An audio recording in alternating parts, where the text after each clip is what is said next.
Welcome back to Harmless Headcanons, and today I'm tackling the entire city of Metropolis. This city that is so important to Superman and Lex Luthor as characters, I just felt needed a little bit of work, and this is how I would do it. Metropolis, the city of tomorrow, in its entirety, was a project for the 1938 World Fair. The brainchild of millionaire Lachlan Luthor, the true greatest American dream, the best city in America, the best city in the world. It had a monorail, it had a subway, it had a rotating golden globe atop the building of the Daily Planet. The Daily Planet, news of the world for the city of tomorrow. It was promised to be a beacon of technology and progress to the world in 1938. And then the city immediately declined. Just turned to shit. I'm talking 20 years later, buildings are dilapidated, the monorail has shut down, everything is going bad, and Lachlan Luthor lost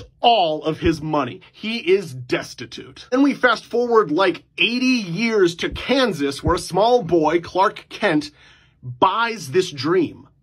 He views this city as what it was promised to be and not what it actually is. And he sets his mind that he wants to go to Metropolis University and he wants to work for the Daily Planet. And so sure enough, when the boy turns 18, he gets into that school and he moves there only to find the city is awful. It has the second highest crime rate in America, just behind Gotham. People are unemployed, the buildings are falling apart, and the globe hasn't spun in nearly 90 years. But things seem to be a bit on the turnaround as the grandson or great-grandson, whatever you want to go with, of Lachlan Luthor, Lex Luthor, a genius self-made billionaire, and his company LexCorp have moved to Metropolis to truly make it the city of tomorrow again. And meanwhile, Superman views this city as a city that needs help. Soon, Clark takes on the persona of the masked aviator, which if you guys haven't seen that, that's Clark who's wearing sort of like a bandana on his face and like an aviation cap and like a flight suit. He's completely covering himself. It's one of his first goes at being a superhero. He goes around trying to help people for weeks. His reputation isn't doing fantastic. He's making mistakes. He deflected bullets from someone, but the bullets ricocheted off of him and hit another civilian. He hadn't even thought of that before.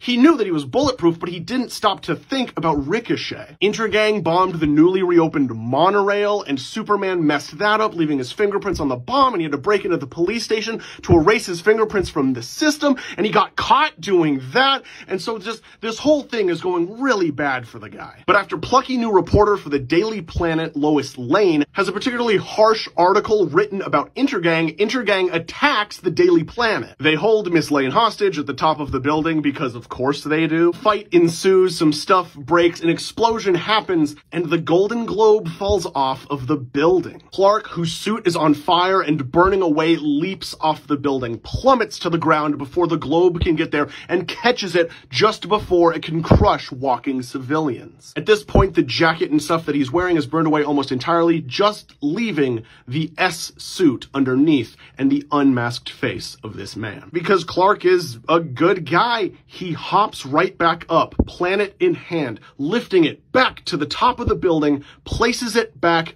and then fixes it. He doesn't want to just drop it there. He uses his superpowers to actually fix the thing, and then he leaves. But what Clark didn't realize was that he fixed it. And so for the first appearance of Superman saving Lois Lane from Intergang at the Daily Planet, saving a group of innocent civilians, his mask being burned away, the society sees him for the first time for who he truly is, and then he fixes the planet, and it rotates for the first time in 90 years. In one of his first major public acts to the city, he inspires hope and shows people that stuff really can turn around.